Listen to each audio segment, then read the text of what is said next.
कभी सोचा है कि हम सब मतलब हर एक जीवित चीज अपनी एनर्जी, अपनी ऊर्जा लाते कहाँ से हैं? आज हम इसी बड़े सवाल की तह तक जाएंगे। तो चलिए शुरू करते हैं। ये बात कितनी अजीब है ना कि भाई हमें तो दिन भर खाने के लिए कुछ ना कुछ चाहिए, कभी बर्गर तो कभी सब्जी। लेकिन एक पौधा, वो तो बस धूप में खड़ा रहता है और मस्त रहता है। ये सवाल जितना सीधा साधा लगता है, इसका जवाब उतना ही मजेदार है। और ये हमें जिंदगी के एक बहुत बड़े राज के बारे में बताता है। तो इस पहेली को सुलझाने के लिए हमें ये समझना होगा कि इस धरती पर जितने भी जीव हैं वो सब दो टीमों में बटे हुए हैं। और ये बंटवारा इस बात पर है कि वो अपना खाना जुटाते कैसे हैं। पहली टीम है बनाने वालों की, जिन्हें हम साइंस की भाषा में कहते हैं स्वपोषी या ऑटोट्रॉफ्स। और दूसरी टीम है लेने वालों की, यानी परपोषी या हेटेरोट्रॉफ्स। नाम से ही सब साफ है ना। एक हैं जो अपना खाना खुद बनाते हैं और दूसरे वो हैं जो इसे दूसरों से लेते हैं। और ये फर्क कोई छोटा मोटा नहीं है, बहुत बड़ा है। एक तरफ है हमारे प्रोड्यूसर्स, मतलब स्वपोषी। ये तो वो कमाल के शेफ हैं जो सूरज की रोशनी, हवा और पानी जैसी मामूली चीजों से अपना पूरा खाना तैयार कर लेते हैं। और दूसरी तरफ हैं कंज्यूमर्स, यानी हम जैसे परपोषी, जो पौधों को या फिर दूसरे जानवरों को खाकर अपना गुजारा करते हैं। चलिए पहले इन शानदार बनाने वालों की दुनिया में थोड़ा झांक कर आते हैं। आखिर ये अपना जादू चलाते कैसे हैं? इनके सुपर पावर का नाम है प्रकाश संश्लेषण, यानी फोटोसिंथेसिस। देखिए, नाम में ही सब कुछ छिपा है। फोटो का मतलब है प्रकाश और सिंथेसिस का मतलब है बनाना। तो ये सचमुच लिटरली रोशनी के मदद से अपना भोजन बनाते हैं। कमाल है। इसे एक जादुई रेसिपी की तरह समझिए। पौधे सूरज की रोशनी को पकड़ते हैं, हवा से कार्बन डाइऑक्साइड खींचते हैं और जमीन से पानी लेते हैं। इन सबको मिला के वो अपने लिए बनाते हैं ग्लूकोज, जो एक तरह की चीनी है, और यही उनका खाना है। और जानते हैं, इस पूरी प्रक्रिया में वो हमें एक शानदार गिफ्ट भी देते हैं, ऑक्सीजन, जिसके बिना हम सांस भी नहीं ले सकते। ये जो समीकरण है ना, ये पूरी कहानी एक लाइन में कह देता है। बाईं ओर है सारी सामग्री, हवा से कार्बन डाइऑक्साइड के 6 मॉलिक्यूल्स और पानी के 6 मॉलिक्यूल्स।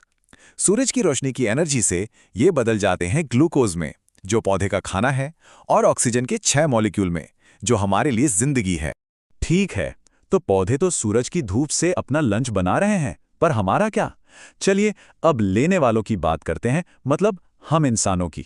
समझते हैं कि हमारी पोषण की दुनिया कैसे काम करती है। जब हम खाना खाते हैं तो असल में हम पोषक तत्व ले रहे होते हैं। अब इन्हें भी दो टीमों में बांट सकते हैं। एक है मैक्रो टीम, जिनकी हमें बहुत ज्यादा जरूरत होती है, और दूसरी है माइक्रो टीम, जिनकी हमें बस थोड़ी सी मात्रा चाहिए होती है। सबसे पहले बात करते हैं इन बड़े खिलाड़ियों की, मैक्रो पोषक तत्व। ये हमारे शरीर का फ्यूल भी हैं और इसके बिल्डिंग ब्लॉक्स भी। तो देखिए, कार्बोहाइड्रेट हमें सीधे सीधे दौड़ने, भागने और काम करने की एनर्जी देते हैं। प्रोटीन हमारे शरीर के छोटे छोटे बिल्डर हैं, जो हमारी मसल से लेकर हर चीज की टूट फूट की मरम्मत करते हैं और उन्हें बनाते हैं। और फैट्स ये एनर्जी को भविष्य के लिए स्टोर करके रखते हैं और कुछ जरूरी विटामिन्स को सोखने में भी मदद करते हैं। अच्छा, एक छोटा सा सवाल पूछते हैं। क्या किसी को पता है कि दूध में सबसे ज्यादा कौन सा प्रोटीन होता है? हिंट देता हूं, यह दूध के कुल प्रोटीन का लगभग 80% हिस्सा बनाता है। जरा सोचिए। इसका जवाब है केसीन। जो पनीर हम खाते हैं ना, वो इसी प्रोटीन से बनता है। देखा, साइंस तो हमारी रसोई में ही छिपा हुआ है। अब बात करते हैं उन छोटे मगर बहुत जरूरी हेल्पर्स की, सूक्ष्म पोषक तत्व। ये चाहिए तो कम मात्रा में, पर इनके बिना शरीर का काम चल ही नहीं सकता। एक और सवाल, वो कौन सा विटामिन है जिसकी कमी से मुंह के कोने फटने लगते हैं? इस कंडीशन को चिलोसिस कहते हैं।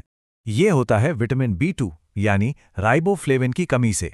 इससे पता चलता है कि ये माइक्रो पोषक तत्व हमारे शरीर पर कितना मैक्रो यानी बड़ा असर डाल सकते हैं। अच्छा, एक आखिरी सवाल, वो कौन सा मिनरल है जिसकी कमी से गला सूज जाता है, जिसे घेंगा या गोइटर कहते हैं? ये तो शायद कई लोगों ने सुना होगा। बिल्कुल सही, आयोडीन। इसीलिए तो नमक में आयोडीन मिलाया जाता है, ताकि किसी को इसकी कमी ना हो। तो अब हम बनाने वालों और लेने वालों दोनों को समझ चुके हैं, पर ये आपस में जुड़े कैसे हैं? आइए अब इस कनेक्शन को समझते हैं। सब कुछ इस एक नंबर पर टिका है, 10%। यह एनर्जी की सिर्फ वो मात्रा है जो फूड चेन में एक लेवल से दूसरे लेवल तक पहुंच पाती है। मतलब जब कोई खरगोश घास खाता है तो उसे घास की सारी एनर्जी का सिर्फ 10% ही मिलता है। इसका मतलब ये हुआ कि हर स्टेप पर 90% एनर्जी या तो गर्मी में या दूसरी चीजों में वेस्ट हो जाती है। और यही वजह है कि बनाने वाले यानी पौधे इस पूरी दुनिया की नींव हैं। उनके बिना हम जैसे लेने वालों का कोई वजूद ही नहीं हो सकता। सारी की सारी एनर्जी की शुरुआत उन्हीं से होती है। और ये हमें एक बहुत गहरे सवाल पर लाके छोड़ता है। जब हम ये जानते हैं कि हमारी प्लेट में रखी हर चीज़ की एनर्जी का सोर्स कहीं ना कहीं पौधे ही हैं, तो क्या हमें ये नहीं सोचना चाहिए कि हमारे खाने का हर एक चुनाव पूरे इकोसिस्टम पर, पूरे पर्यावरण पर कैसे असर डालता है? इस पर सोचिएगा ज़रूर।